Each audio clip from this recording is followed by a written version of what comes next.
New Age spirituality, secular materialism, and Christian subversion.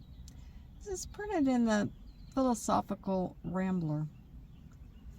Examine the roots of many ideas, and you will uncover the decay that hides beneath their attractive surfaces. Spiritual discernment is challenging, especially as secular materialism and New Age philosophies promote concepts such as universalism, relativism, and subjectivity. In doing so, they often lose sight of and even invert the lofty idea that once united European civilization, being Jesus Christ.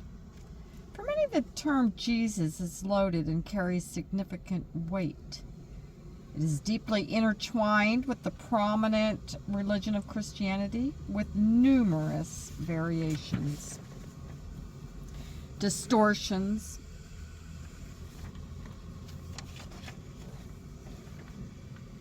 and truths beyond the original apostolic faith upheld by the apostles and the churches. In our contemporary world, faith presents many challenges for various reasons. Materialistic mindsets, scientific adoration, and ironically, being disconnected from understanding the sacred are part of the problems. While the New Age movement is understandable in this context of materialism, however, it ultimately represents an illusion that aligns with the falsehoods of our time. Many in the New Age community have nice intentions and seek a more enlightened world.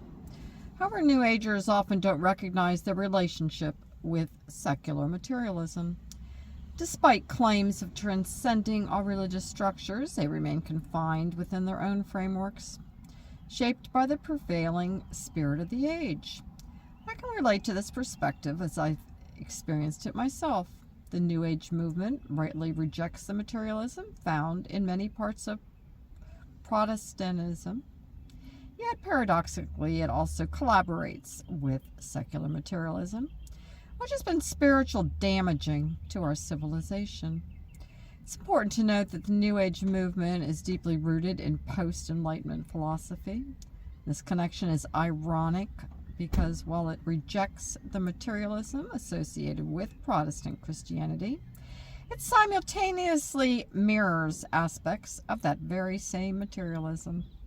New Age spirituality, which is primarily an Anglo-American phenomenon, seems to emphasize a distance between the materialistic traits of Protestantism and have unfortunately diminished the sacred and distorted the understanding of Jesus Christ. Secularism and New Age spirituality both advocate for tolerance while hypocritically denying their own intolerance. Both promote commonly agreed values while stigmatizing those that fall outside the consensus of their zeitgeist of contemporary liberalism. New Age spiritualists are blind to see their sense of tolerance simply comes from the liberal political system that has been made mainstream in its bloody birth from the French Revolution onwards. They haven't fully considered the implications of their ideas, and nonetheless, there are pseudo-thinkers like David Icke who represent the so-called paradigm breakers of today. In truth, he blends some elements of truth with conjecture, all supported by his own metaphysical beliefs. This approach is something that the perennialist traditionalist school, from figures like Goan to Evola, would rightly criticize as part of the falsehood inherent in this modernist spirit of our age. New Agers may aspire to rise above the materialism of secular culture, but they ultimately became part of the same system when they adopt a reductionist approach. An example highlighted in Roger Buck illustrates how New Agers seek to eliminate everything in traditional religions that involves doctrines, names, and theology. Their naive and spellbound ignorance leads them to overlook the importance of orthodoxy, doctrine, and theology. While their worldview is often based on feelings, it raises a question: how can one discern spiritual truth? Instead of seeking clarity, They tend to idolize their feelings and the concept of going with the flow, effectively creating a version of God based on emotions rather than solid principles. By concentrating on their emotions and simplifying and reducing their spirituality to widely accepted beliefs, they fail to grasp the essence of genuine frameworks with much less depth. New Age spirituality can be argued to empower global secular materialism by reducing the loftiness of spirituality. Ironically, New Agers perceive this as an expansion of claims to transcend dogma, promoting values that predate, for example, the Passion of Christ.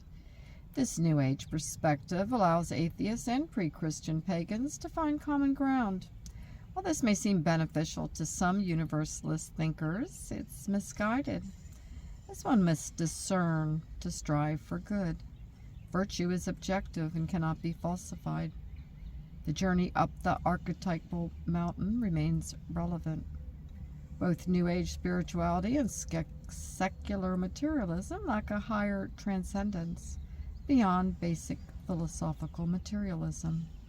Additionally, New Agers tend to marginalize Christianity and other religions, which indeed advocate for something more significant than mere agreement, or seeking for the lowest common denominator, allowing for the discernment of good from evil.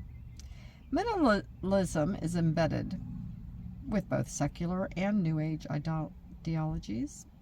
As secular culture erodes unified cultural identities, a trend evident in many European nations, similarly, New Age spirituality contributes to the fragmentation of civilization by undermining its unifying mythos and narratives.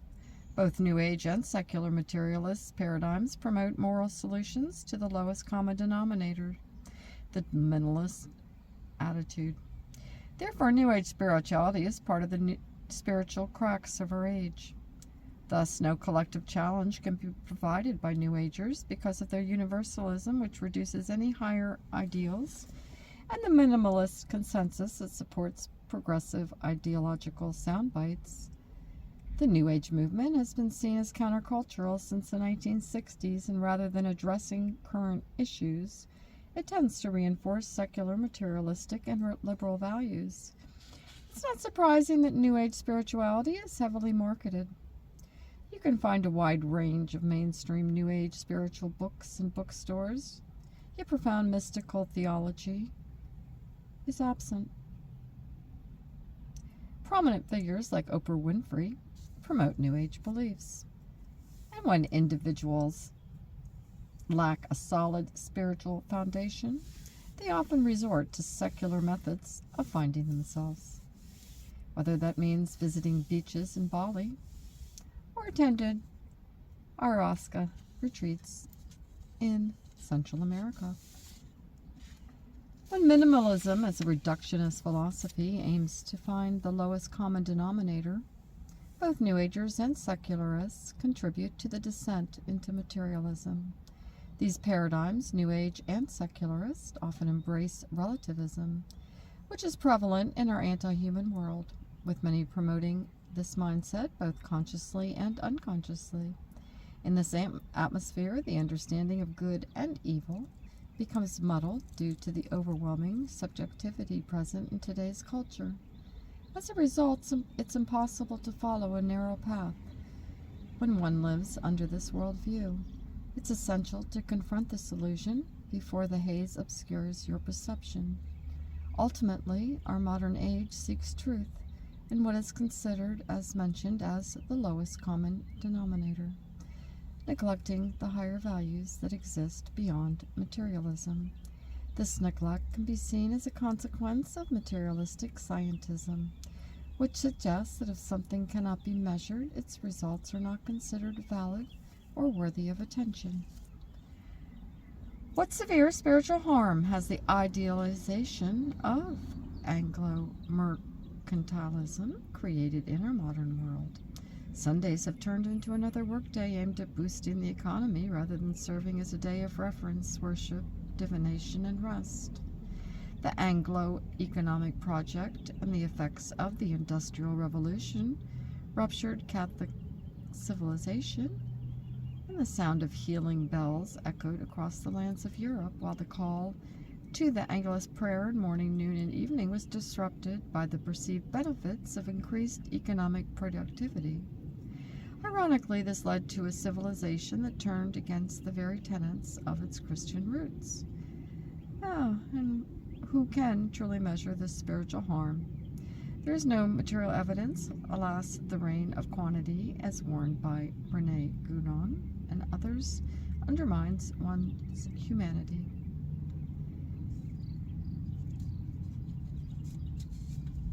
And the dominant religion of the Latin West, Catholicism, has faced significant anti-Catholic propaganda, and this included one-sided portrayals of the Crusades and the philosophical smear campaign targeted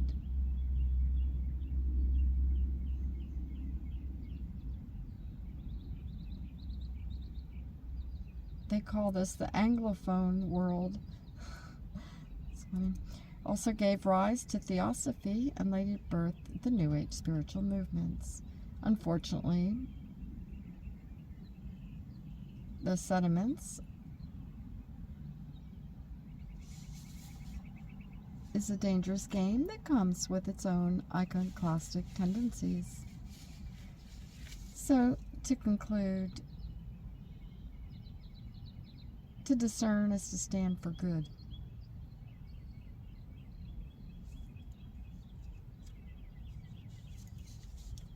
I'll just leave it at that.